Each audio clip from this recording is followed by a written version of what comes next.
오늘은 어린이 주일입니다. 우리가 어린이라고 하면 부모의 사랑과 보호 아래에 있는 아직 미성숙하고 연약한 존재를 생각하게 됩니다.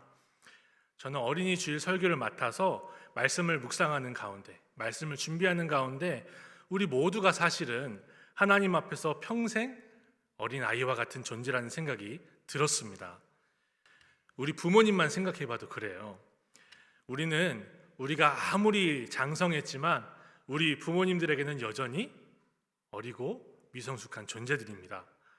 제가 다 큰 서른 중반의 목사인데도 저희 어머니는요, 저를 아직도 어린 아이처럼 걱정해 주세요. 처음에는요, 기분이 좋지 않았습니다.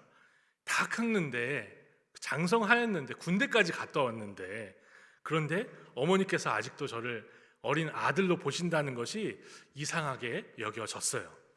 근데 제가 아빠가 돼 보니까 그 마음이 이해가 가더라고요. 성도님들 모두가 공감하실 거라고 생각을 합니다.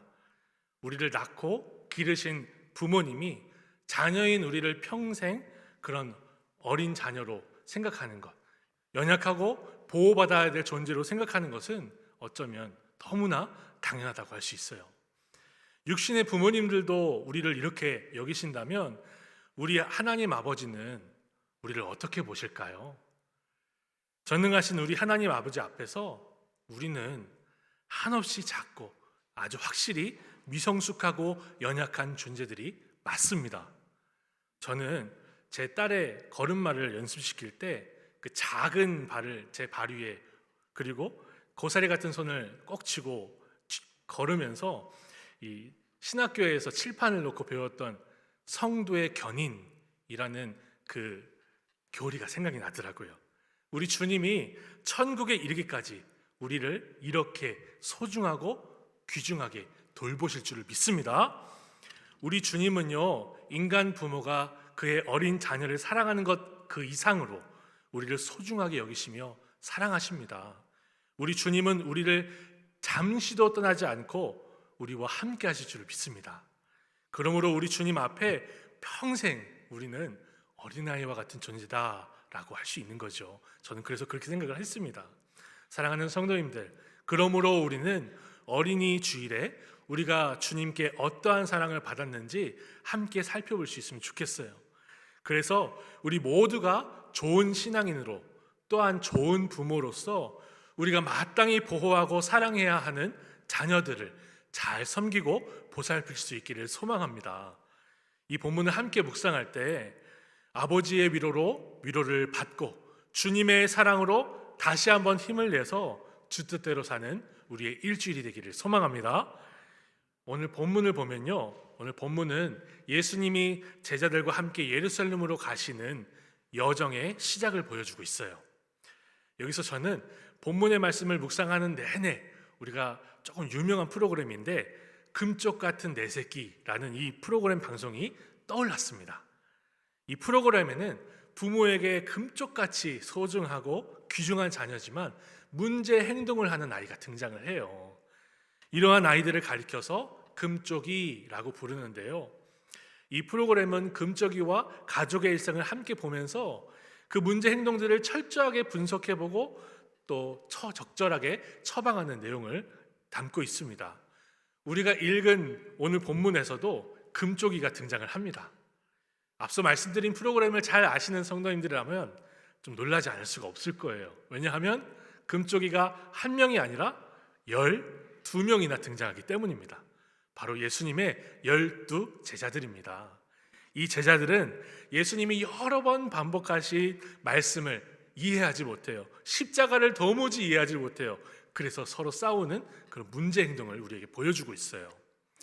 사실 예수 그리스도를 믿는 우리도 본문에 나오는 제자들과 크게 다르지 않지 않습니까? 저는 그렇게 생각을 했어요. 왜냐하면 우리도 여러 번 듣고 또 듣지만 매일 잊어버리고 깨닫지 못해서 하나님 앞에서 문제 행동을 하기 때문입니다. 우리 스스로를 돌아볼 수 있기를 소망합니다. 우리는요, 구원을 받고 나서 반복하고 또 반복해서 매주일 주님의 사랑에 대해서 들어왔지만 이 세상을 살아가면서 하나님의 자녀답게 살기보다는 세상 사람들과 구별 없이 살고 있지는 않습니까? 사랑하는 여러분, 하나님의 은혜를 받고도 도무지 변하지 않는 나 자신을 정직하게 돌아볼 수 있기를 소망합니다. 우리도 제자들처럼 금쪽이입니다. 이렇게 우리는 주님이 금쪽같이 너무나 소중하게 여기시는 자녀들이지만 여전히 부족해요. 이 땅에서 문제가 없는 완벽한 사람은 없어요. 오직 완벽하신 하나님께 붙들린 하나님의 사람만 있을 뿐입니다. 사랑하는 성도님들, 그런 주님께 붙들려서 그런 주님께 사용받는 우리 모두가 되기를 축복합니다. 그러므로 주님께서는 본문에 나오는 12 제자들에게 하셨던 것처럼 오늘을 살아가는 우리에게도 그렇게 오래 참아주시고 반복하여 말씀하신다라고 우리가 생각할 수 있는 거죠. 사랑하는 여러분, 예수님을 3년이나 따라다녔던 제자들도 주님이 그렇게 오래 참아주시며 반복하여 가르쳐 주셔야만 했는데요, 이 복음의 말씀을 듣는 우리에게는 얼마나 더 오래 참아주시며 반복하여 가르치시는 그 과정이 필요할까요? 너무나 필요할 것입니다. 바로 이것을 가르치고자 주님은 오늘 본문에서 제자들의 수치스러운 이 행동을 약재리로 삼아서 우리에게 보여주고 계신 거예요. 이렇게 주님이 우리를 금쪽같이 귀하게 여기시는 것을 생각하면서 본문을 3가지로 나누어 살펴보고자 합니다. 첫 번째로, 주님은 놀라고 두려워하는 금쪽이들에게 반복하여 설명해 주십니다. 본문 32절 상반절인데요, 예루살렘으로 올라가는 길에 예수께서 그들 앞에 서서 가시는데 그들이 놀라고 따르는 자들은 두려워하더라. 놀라고 두려워했답니다. 마가복음 10장 32절은 마가복음의 분기점이라고 할 수 있어요. 왜냐하면 그 전까지 31절까지는 예수님이 갈릴리에서 하신 사역들만 모아서 기록을 했거든요. 그런데 32절에 와서 이제야 예수님이 예루살렘으로 올라가시는 그 여정을 기록하기 시작해요. 장면이 전환되고 지역이 바뀌는 중요한 분기점이 되는 것입니다. 그래서인지 12 제자들은 앞서 예루살렘으로 올라가시는 예수님의 뒷모습을 보면서 놀라고 다른 자들은 두려워했다라고 기록을 하는 거예요. 우리도 제자들처럼 분기점을 마주하면 놀라고 두렵지 않습니까? 우리 주님은 우리가 이렇게 놀라고 두려워한다는 것을 너무나 잘 아세요. 우리 마음을 잘 아세요. 그래서 자상하게 다시 또 다시 설명해 주시는 것입니다. 본문 32절 하반절입니다. 이에 다시 12 제자를 데리시고 자기가 당할 일을 말씀하여 이르시되, 이에 다시 하시는 거예요. 우리 주님은 제자들의 마음을 잘 아시기 때문에 이렇게 질책하지 않으세요. 왜 놀라느냐? 왜 두려워하느냐? 내가 몇 번이나 똑같은 말을 해야 알아듣겠느냐? 하지 않으세요. 자상하게 반복하십니다. 이에 다시. 우리도 마찬가지입니다. 우리는 변화무쌍한 이 세상에서 매일 놀라고 매일 두려워하지 않습니까? 코로나가 우리를 이렇게 2년 동안 괴롭힐 줄 누가 알았겠어요? 놀라운 거예요. 매일 놀라는 거예요.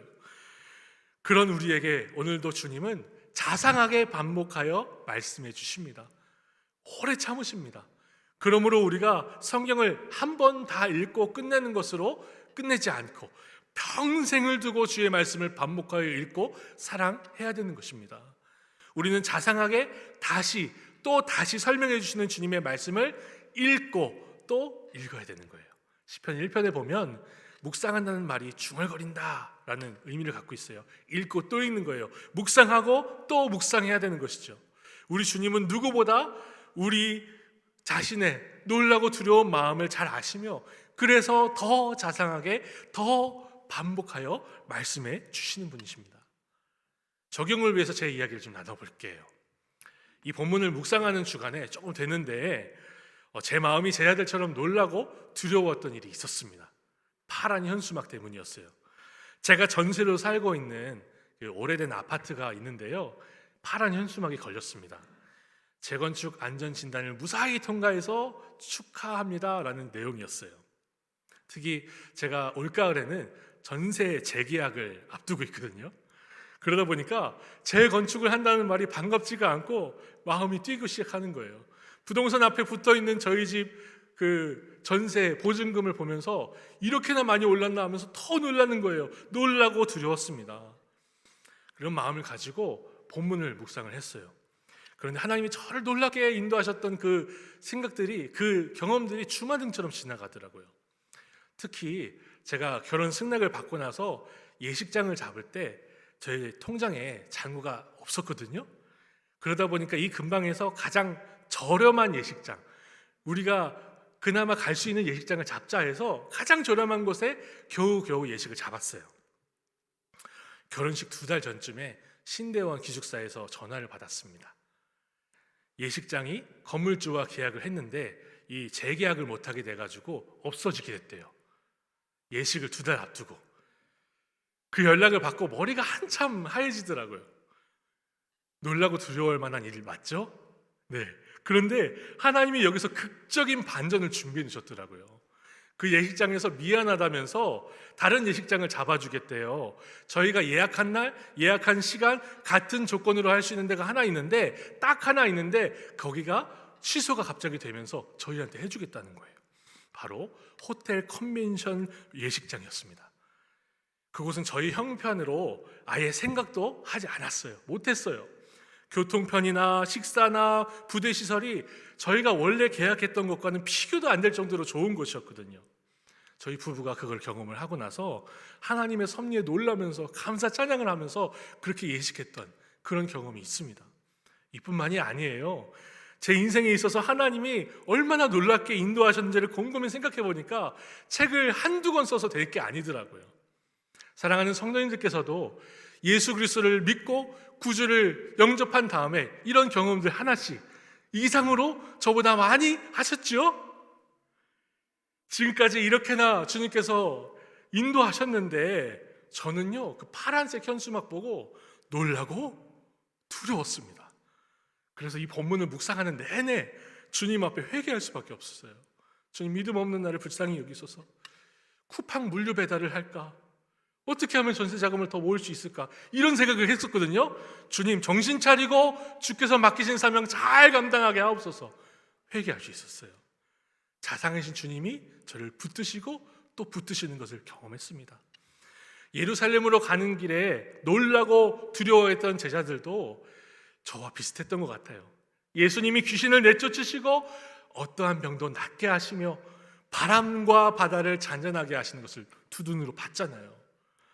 심지어 예수님은요, 제자들에게 십자가의 길을 한 번 말씀하신 것이 아니라 2번, 3번, 여러 번 반복해서 말씀을 해 놓으셨습니다. 비유로 말씀하시지 않고 너무나 분명한 직설법으로 말씀해 주셨어요.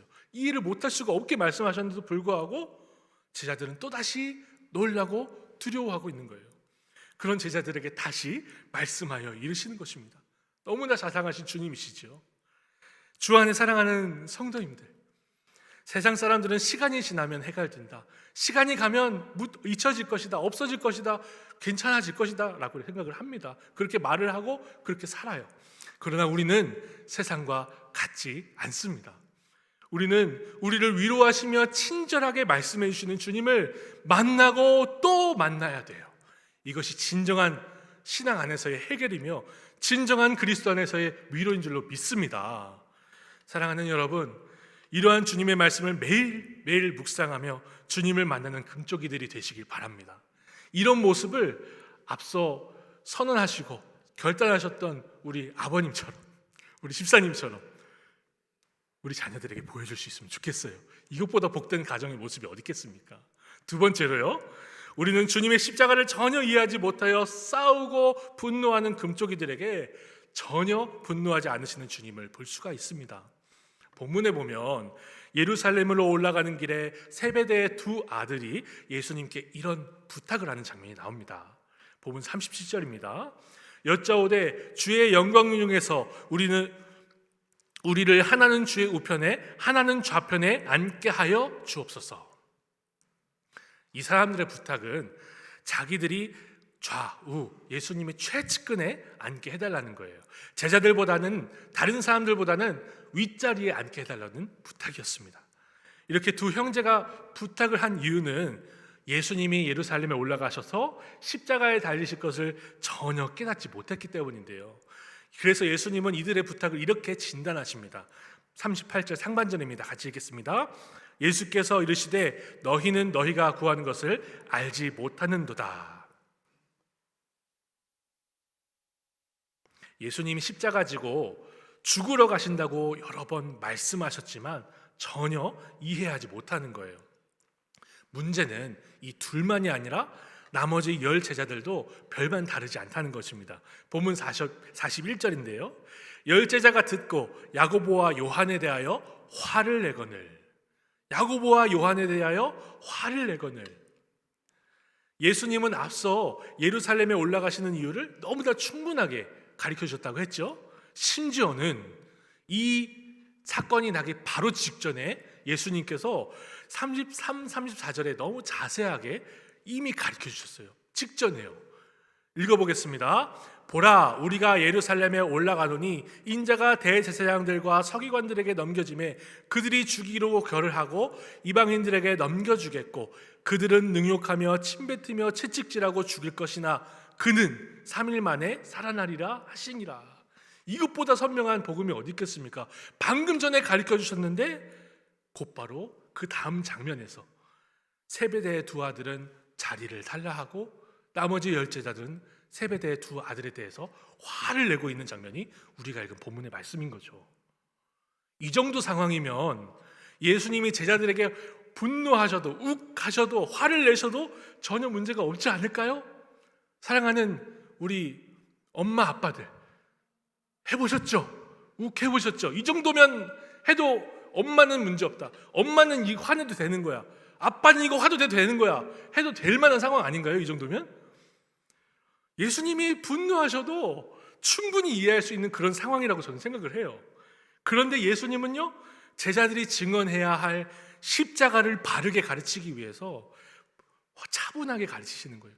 욱하지 않으세요. 이들에게 전혀 분노하지 않으십니다. 이것이 우리를 사랑하시는 예수님이 금쪽인 우리들을 가르치시는 훈육의 방식일 거예요. 보통 우리에게 훈육이라고 하면 이런 그림을 그리게 된다고 합니다. 부모는 얼굴이 새빨개져서 씩씩거리고 있고 자녀는 서럽게 옆에서 울고 있는 그런 장면이죠. 제가 이 장면을 좋은 자료를 넣었어야 되는데 마땅한 자료가 없어서 이거 넣었어요. 이거 아동 학대입니다. 이거는. 네, 그렇게 하시면 안 돼요. 네. 제가 최근에 이 금쪽 같은 내 새끼에 나오는 이 오은영 박사님의 책을 읽어봤어요. 그랬더니 이것이 훈육이라고 하는 이 단어를 들으면 한국인 부모님들이 보통 생각하는 훈육이라고 합니다. 그런 그림이 떠올려진대요. 저도 그렇게 훈육을 받아왔고 또 저도 그렇게 해야 되는 줄 알았거든요. 그런데 오은영 박사님은요, 아이가 반드시 배워야 되는 거 그게 있다면 절대로 감정을 드러내서는 안 된다고 하더라고요. 부모가 분노하면요, 상황이 빨리 끝납니다. 아이가 울면요, 혼내고 뱀을 한 마리씩 갖다 놓고 그러면 끝납니다, 상황은. 그런데 아이는 그때 못 배운다는 거예요. 그때 배웠어야 될 거를 못 배운대요. 왜냐하면 부모가 분노하는 그 순간에 아이는 엄마가 화가 났네, 정신을 차려야지 하지 않는데요. 하얗게 된대요. 하얗게 된대요. 그래서 진짜로 가르쳐야 되는 상황이 오면요, 진짜 가르쳐야 될 게 있으면요, 분노하면 안 된다는 것이죠. 아이들만 그럴까요? 우리도 그렇지 않습니까? 다 커서 성인이 된 우리도 분노 앞에서 배울 수 없는 것은 마찬가지입니다. 우리 예수님은 이렇게 분노를 대하는 우리의 마음을 너무나 잘 아세요. 그러니 이렇게나 답답한 상황에서도 제자들을 향해 욱 하시지 않는 거예요. 21세기 의학 박사가 최신 정신의학 자료들을 가지고선 설명하는 것을 예수님께서 1세기 제자들에게 본을 보이고 있는 장면이 오늘 본문의 말씀인 거더라고요. 이렇게 주님은 우리를 훈육하시며 양육하시고 목양하시는 것입니다.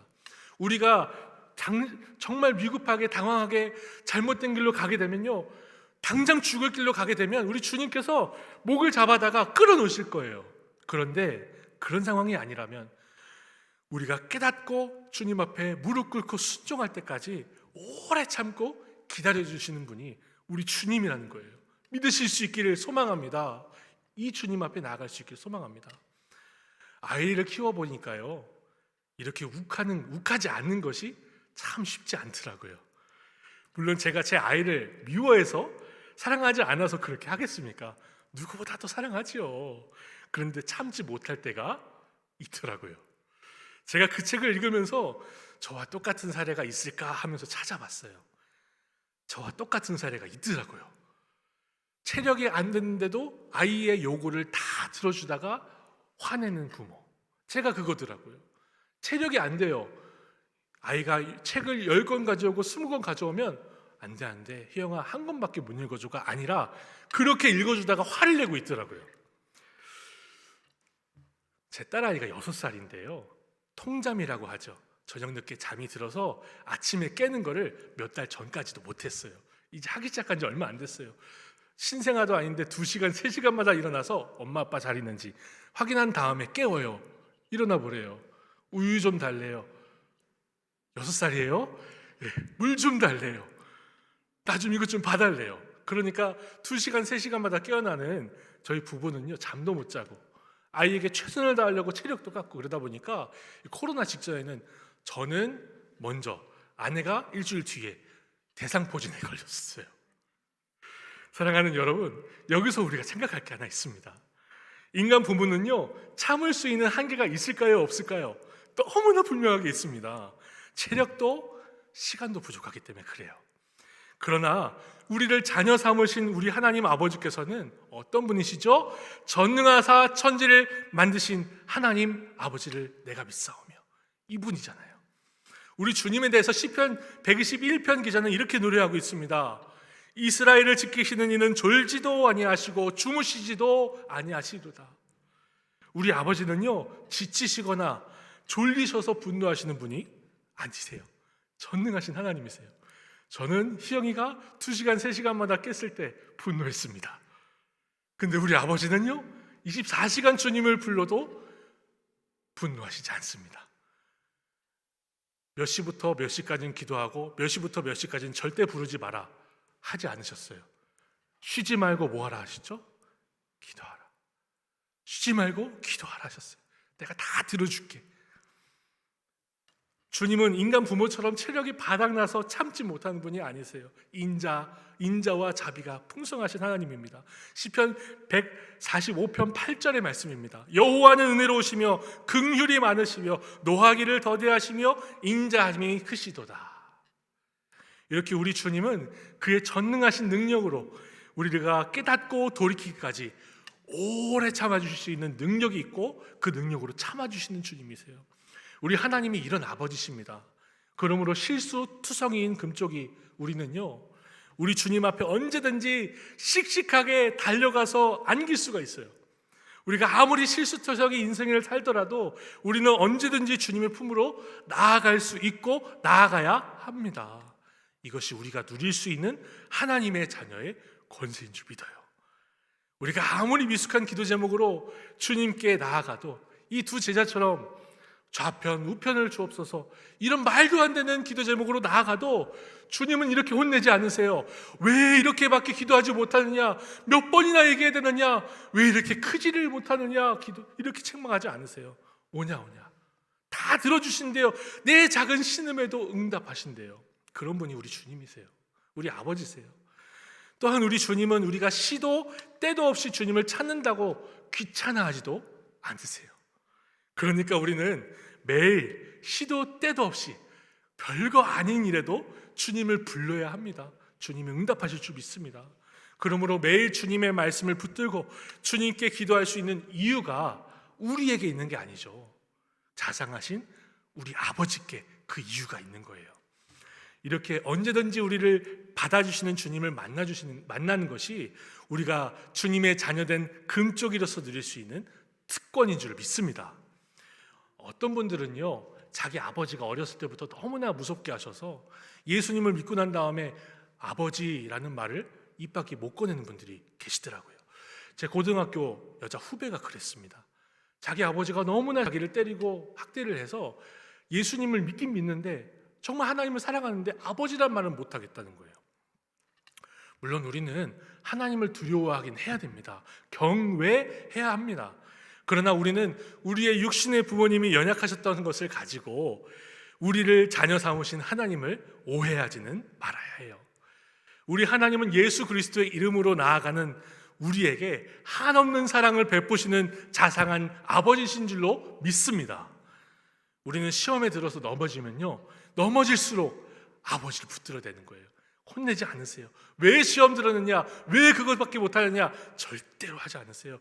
기다리세요. 안아주시려고 기다리시는 거예요. 이것이 금쪽이인 우리가 누릴 영생이라고 가르치는 것입니다. 사랑하는 여러분, 주님이 부르실 그날까지 우리는 제자들이 그랬던 것처럼 주님 앞에서 사고를 치고 다니는 금쪽이로 살 거예요. 왜냐하면 이 땅에서 우리는 영화의 단계가 아니라 성화의 단계만 밟기 때문에 그래요. 우리 인생은 하나님 앞에서 완성이 아니라 완성을 향해 나아가는 과정을 살 거예요. 실수를 하더라도 주님께 언제든지 나아가 안길 수 있는 금쪽이들이 되시길 소망합니다. 우리가 이러한 주님을 닮아서 우리 자녀들에게 자상한 부모, 언제든지 안길 수 있는 부모, 우리 하나님을 잘 가르쳐줄 수 있는 우리 아버지를 오해하지 않게 하는 부모가 되길 소망합니다. 셋째로요, 주님의 금쪽이인 우리는 주께서 친히 보이신 본을 따라 서로의 종이 되는 금쪽 처방을 받아야 합니다. 이것이 주님이 분노하지 않으시고 반복하여 가르치시는 성도의 삶인데요, 본문 44, 43, 44절입니다. 함께 읽겠습니다. 너희 중에는 그렇지 않을지니 너희 중에 누구든지 크고자 하는 자는 너희를 섬기는 자가 되고 너희 중에 누구든지 으뜸이 되고자 하는 자는 모든 사람의 종이 되어야 하리라. 주님의 처방하신 것을 보면요, 12명의 금쪽이들은 왜 싸웠을까요? 크고자 했고 으뜸이 되고자 했던 거예요. 제자들은요, 서로를 보면서 이 생각을 한 거예요. 내가 적어도 저 사람보다는 크다. 내가 모든 사람들, 내 저 11명의 제자들보다는 으뜸이 될 만하다. 이 생각을 했던 거예요. 그러니까 그런 부탁을 했고 그렇게 화를 내고 있는 것입니다. 우리가 도토리 키재기라는 말을 하잖아요. 모두가 아시는 것과 같이 도토리가 아무리 커봤자 뭐죠? 도토리입니다.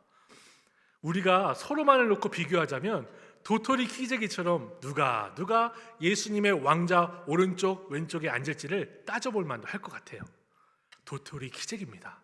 세상은 끊임없이 도토리 키재기 하며 살아요. 세상 사람들은 그래도 괜찮아요. 그런데 우리는 그러면 안 됩니다. 신약 성경의 그 서신서들을 보면 교회 안에서 일어나는 교회의 대부분의 문제들은요, 여기서부터 시작하는 거예요. 도토리 키재기. 지금의 교회들의 문제들도 어떨까요? 다 여기서 시작해요. 도토리 키재기에서 시작하는 것을 우리가 확인할 수 있습니다. 이런 제자들과 우리에게 주시는 예수님의 금쪽 채방은 무엇인가요? 그가 친히 보이신 본을 따르라는 거예요. 섬기는 자가 되고 모든 사람의 종이 되라는 거예요. 보면 45절입니다. 인자가 온 것은 섬김을 받으려 함이 아니라 도리어 섬기려 하고 자기 목숨을 많은 사람의 대속물로 주려 함이니라.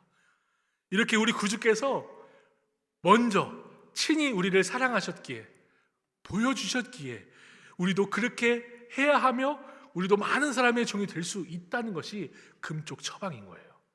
앞서 말씀드린 금쪽 같은 내 새끼라는 이 프로그램 보시면 사실은 누가 금쪽이죠?